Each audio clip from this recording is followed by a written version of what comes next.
Ooh, hello everybody, this is Jabik here, and welcome to a very exciting episode. I'm actually very pumped right now.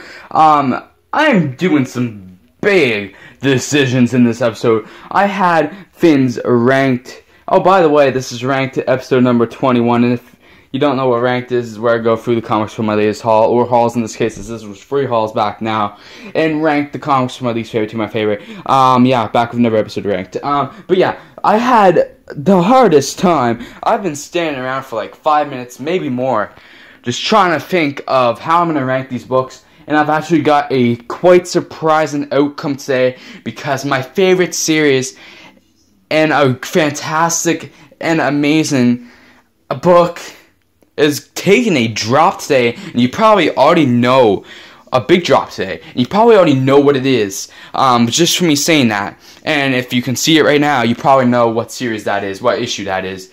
But I have a surprising number one, a first time number one, first time this comic possibly lasts. Well, I'll say that later. I don't want to give it away right away. But actually, it's going to be given away in the title. So yes,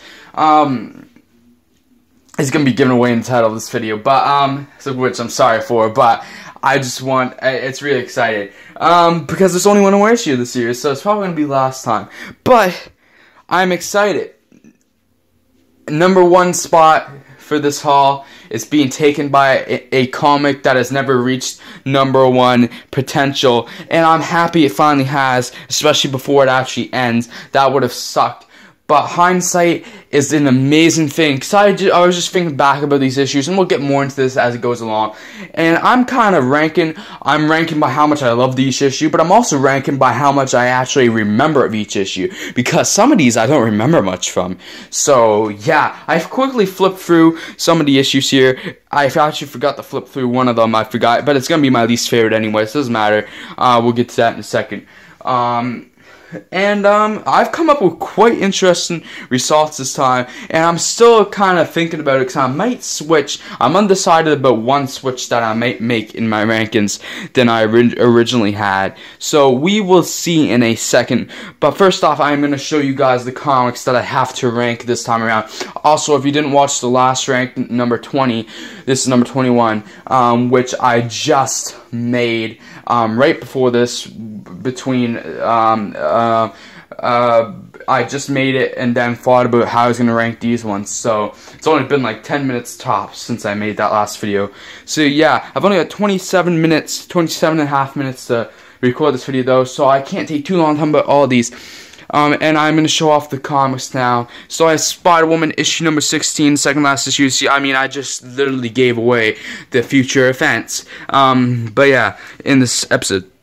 Invincible Iron Man issue number 5. The Uncanny Avengers issue number 21. The Walking Dead issue number 165. Opportunity in 166. No Surrender. Put those two together.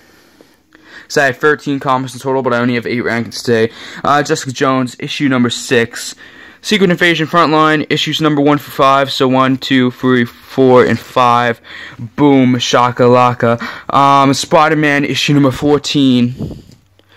And Infamous Iron Man, issue number 5. And we're going to get right into it with my least favorite, which is, sorry, but it's going to have to go to, it's kind of like, this is probably one of the series that I could get rid of, but I still really enjoy it. It's just, I enjoy the other stuff more, I guess. And actually, sadly, the next ranking came too close to being my least favorite, considering this was one of my favorites, like 2 issues ago, or whatever. But yeah, we'll see. I'll talk about that in a second too. But the Uncanny Avengers issue number 21 is my least favorite for this haul. I kind of forget, like, pretty much, I forget, I'm starting to remember now what happened in this issue. But basically, Red Skull gets captured by the end. Rogue overcomes, Rogue beats the shit out of Deadpool. Somebody, gives, Magneto's helmet to Rogue. I forget if it was Deadpool or not. It might have been. I forget. But it was a really good issue, actually. And this is like the second last part of the Red Skull arc or whatever, and then in issue 23, Wonder Man appears, and then a new team comes in with issue number 24, which is also Secret Empire tie-in, I think. So I am going to continue the series a little bit with the new team, at least to get the Secret Empire tie-ins, but we'll see. It might eventually get dropped, but I think at this point I want to stick on this run of Uncanny Avengers for as long as it is sticking around, which may not be that much longer, depending on how Marvel Legacy goes. Because I think a lot of series are getting cut, so we'll see what happens. I kind of hope they do, actually, just so my poll list can clear a little bit, because that would be nice. Make some room for some other series, or just room so I can pick up more stuff outside my poll list. So yeah, but yeah, great stuff. Missing some Cable, considering Cable's on the cover, but great story. Red Skull is great. And I don't know what else to say. So we're going to move on now with my number. That was my number 8. So we're on to my number 7, which... Oh, first of all, I'm going to apologize for that cut in the video there. I didn't realize my phone had stopped recording. I was probably talking for like an extra 2 minutes before that, after that cut. Because I didn't look at my phone and realized it stopped recording. So I'm going to have to pay more attention now. But I was talking about my number 7, where it cuts off. I was about to tell you guys my number 7, which is Invincible Iron Man, issue number 5. This is taking quite the dive in rankings here, but it's alright. If I'm being honest, I feel like the past 2 issues have dropped a little bit in quality of Invincible Iron Man, and I haven't liked since the beginning. I'm not trying to be like the nerd that's like, oh, this is messed up, it shouldn't be like this, but it's called Invincible Iron Man. I feel like it could be called Ironheart. It doesn't need to be called Invincible Iron Man. Like, the Invincible Iron Man title could have taken a break while Tony Stark is gone, and yeah. But I was just saying how I feel like there's something missing from the series. But it is a really good series. I am still really enjoying it. I don't know, though. It just feels like something is not there and something isn't clicking. I love Riri Williams, and I've loved the interactions he's had, but it just feels like, I don't know, it's not, maybe it's not high stakes enough.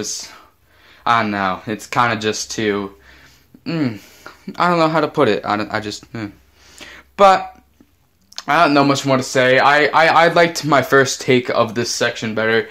But I'm still hyped to make this video, so let's go move on to my number 6, which actually, this is the little switch I was talking about, that I wasn't sure, but I'm gonna make the switch. And my number 6, this was gonna be originally my number 5, but I've decided to push it down a bit, and that is Secret Invasion Frontline, issues 1 through 5. By the way, the best cover of this haul goes to, I'll probably give it to, actually, Invincible Iron Man for best cover of the haul. Either that or The Walking Dead's or Infamous Iron Man. But Invincible has a really good cover, and it has great art. I don't know, something's just, I don't know, lacking in the story, maybe. Yeah, but The Walking Dead covers are good too, and so is Infamous. But I think I'll give it to Invincible, even though it wasn't the greatest issue of Iron Man that I've read, which actually the greatest issue of Iron Man, fun fact, that I have read.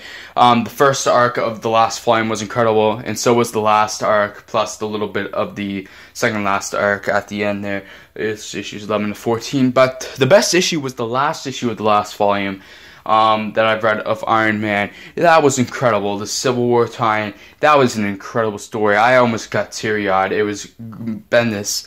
Thank you, man. But yeah, Secret Invasion Frontline issues 1 through 5 is my number 6 today. I don't know what to say. This was a really surprisingly great little mini-series. This was like a horror comic, which was fun with the Skrulls, and this was just civilian people, and people died. It was great. Ben Urich was the star, which is kind of weird. I mean, there was like multiple people that were technically the stars of the story, but like Ben Urich was like the main star, and like I didn't get the whole Frontline thing at first.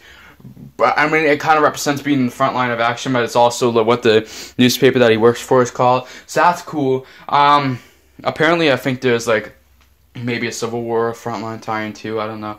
But this was surprisingly good. I could actually see this. I know this is going to sound weird, but I could actually see this as a Marvel movie. And I think they could pull it off. It could be like a horror movie with Skrulls, and it could be like this comic, and I think it would be great if they did that. Of course, I want them to make a Secret Invasion movie in itself.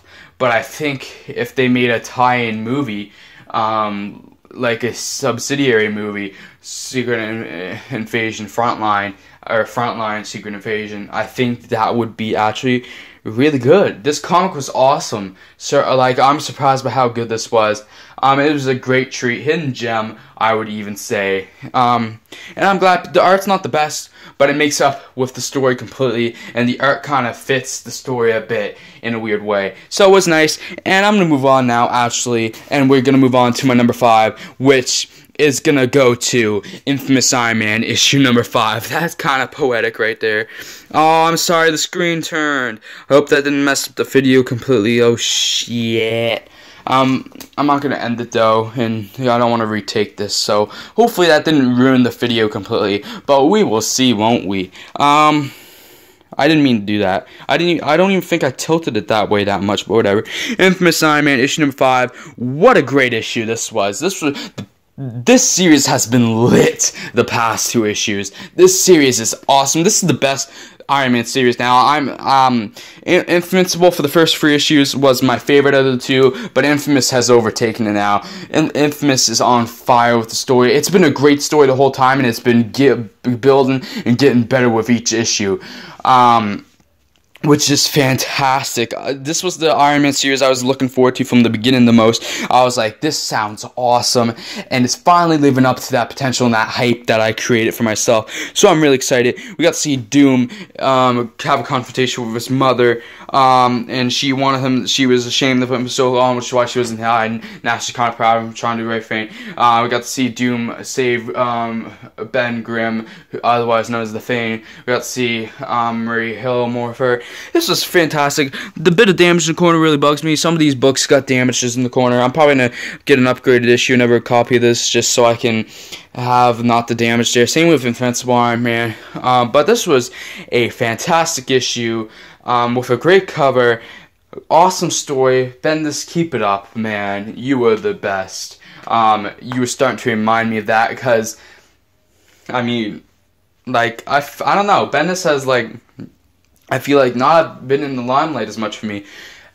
lately, because I keep picking up other series that aren't his right now. Maybe because I kind of overloaded myself with Bendis a bit, but it's a good overload, so I'm happy. I don't know what else to say about this issue. Fantastic. If you're not reading Infamous Iron Man, if I had to recommend one Iron Man series you have to be reading, it would be this one. I recommend you read both, or at least give both a try, but this is the Iron Man series I think you should be reading. Infamous Iron Man, A++. Good job, mate. Now we're going to move on. I'm actually tempted to make an even bolder move and move the book that's taking a big dive in the rankings this time around to make another dive. But I'm not going to do that. I'm going to keep the rankings like I had them planned.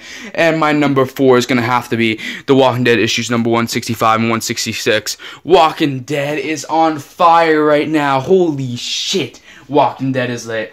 This Walking Dead has been at the bottom of my rankings, like the bottom 2 or the bottom, like it's been the bottom 2 in these ranked episodes for so long, maybe the bottom 3, but it doesn't rise up in the rankings all too much. But as of late, it's been slowly rising more and more, and these 2 issues were fantastic. Spoiler alert, Andrea is dying. In the first issue here, 165, at the end of the issue, cliffhanger, Andrea got bitten or scratched somehow on the neck after saving Eugene. It was a really suspenseful issue. It was great.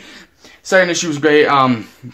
Spoiler alert, Sherry ends up dying because Rick throws her off him as she tried to kill him, and her neck hit off the table that they were close to, and she died by accident, but her neck snapped. So it was quite a cool way. These 2 issues, fantastic.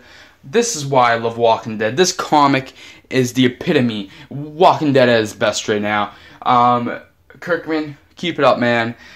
I'm still not caught up on the show with season 7, episode 3, the last episode that I left off on. I got like 10 minutes in, maybe, if you're lucky. I've kind of sort of given up on the show a bit at this point, but I will go back to it at some point. Hopefully I will go back to it, but at this point it's not looking that good. But the comic I will always be reading. the comic's better than the show in my opinion. So I'm just gonna move on now before I get people angry. But yeah, now I'm gonna move on to my number 3. I have Spider-Man 16, Jessica Jones 6, and Spider-Man 14 left. And my number 3 is gonna go to Spider-Man issue number 14. Holy, this is usually my number 1, if not my number 2. I think this is only taking a dive this low one other time, maybe, and maybe not. Spider-Man, holy. I'm going to explain why this is ranked this low this time around. So this was a fantastic story, but the problem is I don't fully remember what actually happened. I remember the general idea, and I remember some of the funny points, some of the nice little references they made in this issue and stuff. But I don't remember everything. I don't really remember much specifics of what really went down in this issue, and that's why it's taken so low. And also, because this friggin' story is a crossover, and half the story is in Spider-Gwen, that's been really annoying me, because I haven't been reading Spider-Gwen, which is a huge mistake by me, but I haven't been reading it, and I can only pick up, the last part of the story, and I don't want to just get one part, because I haven't been able to get, the issues of Spider-Gwen. So yeah, been really fun. That's really annoying me. So, you know what? I'm gonna be a little harsh on Spider-Man this time around, and it can take a dive in the rankings. And you know what? I'm really happy with these other 2 issues that I will give it to this time. And you know what? I'm happy with my decision. I will say, the little nods in this issue were cool. They were randomly traveling through dimensions at one point.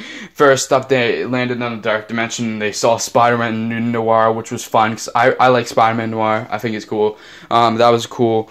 And then they land in a random universe that I don't really think had any significance. Then they land in the universe, and you can see the Daily Planet in the background, and Miles oh, what does it smell? So I think they were kind of calling DC shit a bit there, is what they were trying to get at. It sounds really cool. I think they landed in the DC universe there, which was interesting for Marvel to do there. And then they landed in a universe filled with zombies. It was really cool. I know, I remember the general stuff that kind of happened in this issue. I know at the end, Miles and his dad faced off, and it turns out seemingly that actually is his dad, and he's just been so far undercover because he hits him. He's like, that really hurt or whatever. He says something about Miles hitting Miles' dad said something about Miles hitting him, and it was quite funny. So yeah, but anyway, I'm gonna move on, so I don't have that much more time to record this video. And I've got to talk about 2 more comics. So I'm going to show my number 2, which will review my number 1. So I have Jessica Jones number 6, or Spider-Woman number 16, and my number 2 goes to Jessica Jones, issue number 6. What a fantastic issue. Jessica Jones is one of the best series I'm reading right now. It is on fire, man. And the last issue that just came out, latest issue number 8, I got 2 covers for it, so I'm excited about that too. I'm picking up one of the issues. I have to pick up issue number 7 next time I get comics. Oh, I'm so excited. Jessica Jones has been such a great series. I'm so glad I decided to pick it up after the success and made the best Netflix Marvel TV show, in my opinion. And Luke Cage is number 2.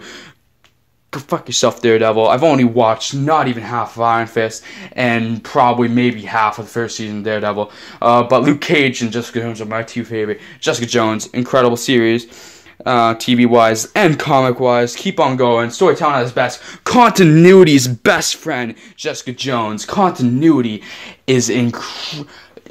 Bendis wraps continuity into the series so well, it's not even funny. And I am somebody who really appreciates continuity, because continuity is just fantastic when you can call back on past events, and they actually make past events in past big stories like Civil War II, past stories like Civil War II and Secret Wars, they make it matter more when you call back on those moments, and it's really fantastic. The alternate universe stuff in here is great. And the whole undercover work with Jessica Jones seemingly betraying Captain Marvel, it was fantastic. Character interaction was great. My voice is starting to go, so I'm going to start wrapping this up. And I'm going to talk about my number 1 real quick, which is Spider-Woman issue number 16, the second last issue of the series. And for the first time ever, Spider-Woman is number 1 in an episode of Ranked, or it used to be called That Comic Show.